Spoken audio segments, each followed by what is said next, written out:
بتقول لي كده؟ قال له لا انا مش هفرح، انا مش هفرح ولا هتجوز.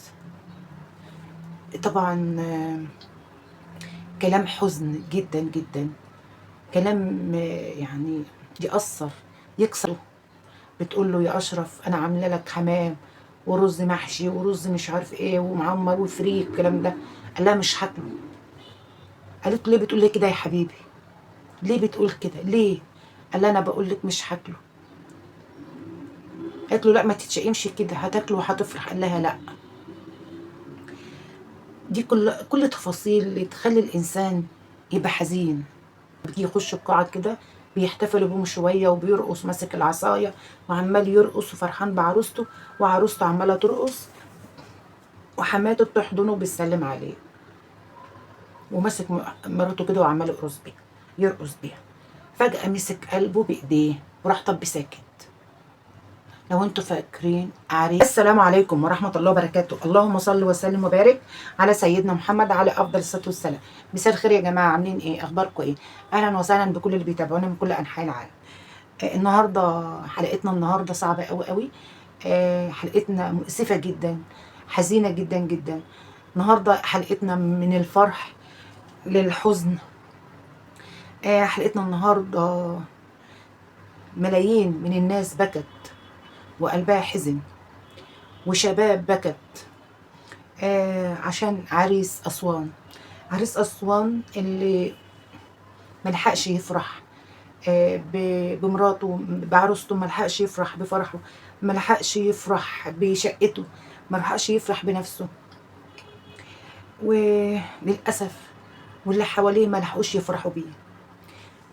عريس أسوان النهارده تعالوا نشوف قصته ايه وحكايته وسبب وفاته وتاريخ من الشقة وتاريخ من الحزن والألم مع أشرف أبو الحكم.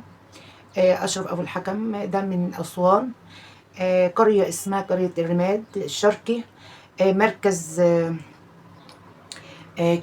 كومو. ده شاب عنده 45 سنة. شاب ده مقرب من ربنا قوي قوي. يعني سبحان الله تعالى في قلبه كده يعني نور من عند الله. بيحس بكل حاجة. حافظ القرآن كله. أشرف عريس أسوان ده تاريخه والده توفى.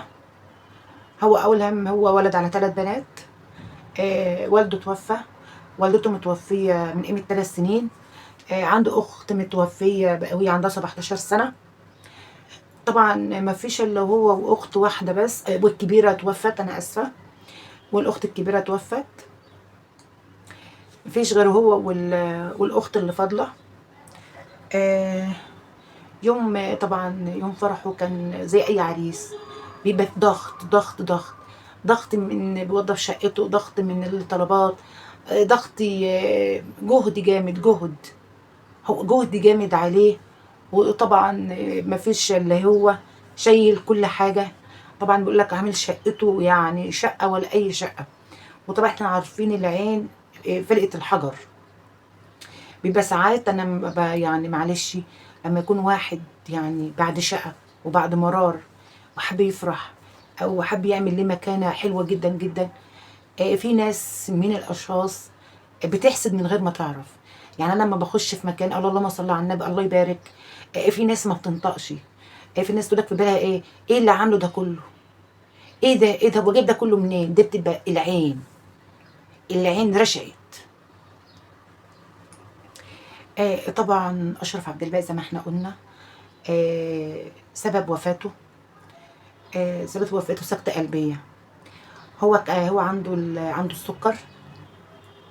بس قبل ما يتوفى نحكي بس حبة تفاصيل كده مهمين جدا جدا. قبل ما يتوفى في حبة حاجات هو حس بيهم، او هو يعني ايه ربنا سبحانه وتعالى يعني ايه بينها له عشان هو قريب من ربنا. قبل ما بيتوفى كده ب4 ايام 5 ايام، صاحبه بيقول له يلا يا عم ايه يتمم عليك بخير. هتبقى عريس الليله، هتبقى. قال له مش هتجوز، مش هفرح. قال له ازاي انت بتقول لي كده؟ قال له لا، انا مش هفرح، انا مش هفرح ولا هتجوز. طبعا كلام حزن جدا جدا، كلام يعني يأثر، يكسر القلب الفرحان.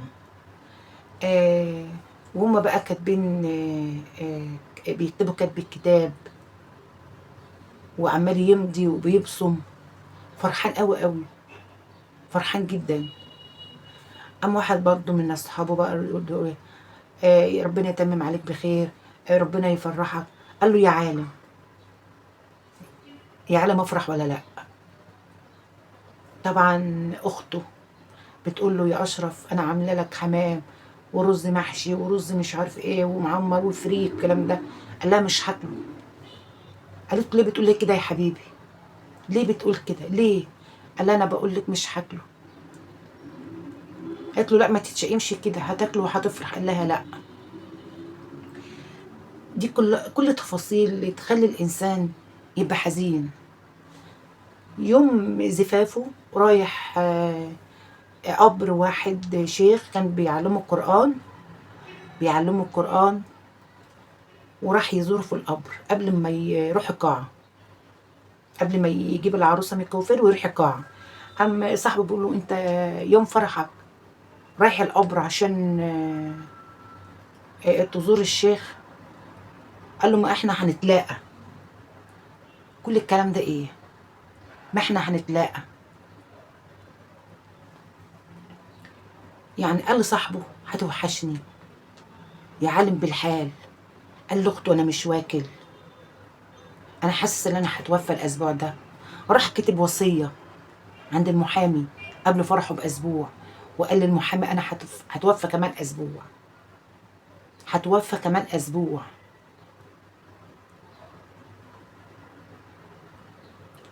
تقولوا ايه لعريس عريس اسوان اللي عامل شقته ما شاء الله جميله قوي قوي، اني ما فرحش وحس انه هيتوفى؟ راح كتب وصيه. قال لصاحبه مش هتجوز. قال لاخته مش هاكل من الاكل ده. قال للمحامي هموت كمان اسبوع. كل ده ايه؟ طبعا وهو لسه داخل من القاعه، داخل القاعه، يعني لسه ما بيجي يخش القاعه كده بيحتفلوا بهم شويه وبيرقص ماسك العصايه وعمال يرقص وفرحان بعروسته، وعروسته عماله ترقص، وحماته بتحضنه وبتسلم عليه، وماسك مراته كده وعمال يرقص بيها. فجأة مسك قلبه بإيديه وراح طب ساكت. لو انتوا فاكرين عريس من قيمة سنة أو أقل من سنة برضه مات وبالزفة، بس هو كان طالع من القاعة، كان طالع من القاعة. ده لسه ما دخلش القاعة، التاني كان طالع من القاعة أو راكب العربية في راح عروسته. قامت نايمة على كده على كتف عروسته كده. قام عروسته مفكرة اللي هو يعني ما نمشي، يعني تعبان من كتر الرقص والكلام من ده. اما بتقول له ايه ده انت هتنام؟ ده لسه بدري. بتمسك ايده لقت ايديه متلجه وراح سايب ايده. اتوفى على كتفها يوم هم رايحين شقتهم. طبعا عريس اسوان آه، عروسته اتفاجئت ان عريسها وقع يوم الفرح قبل ما يخش القاعه. هي دلوقتي في العنايه المركزه، وبندعي لربنا يصبرها. وأعز أري وأحب أعزي محافظة أسوان، ألوم البقاء لله والدوام. الله يصبركم ويصبر أخته. الأب توفى والأم توفت والأختين توفوا، ربنا يصبر أخته وعمامه وعيال عمامه يا رب. ده عريس أسوان اللي ملحقش يفرح وحاسس بكل حاجة. بصوا يا جماعة، كلنا بيد الله، وكلنا كل واحد ليه يوم وليه ساعة.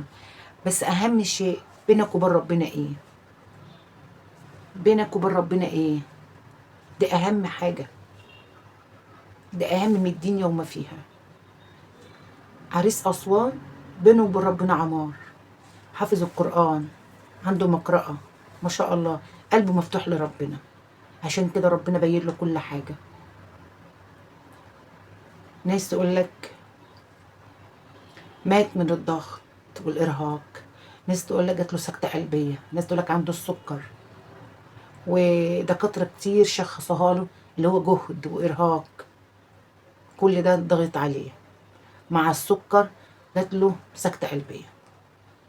ربنا يشفي كل مريض السكر يا رب، ويشفي كل مريض القلب يا رب، ويشفي كل مريض الكانسر يا رب.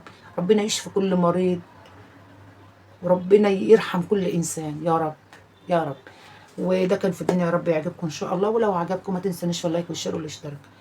والسلام عليكم ورحمة الله وبركاته، مع فيديو جديد إن شاء الله. سيبكم في رعاية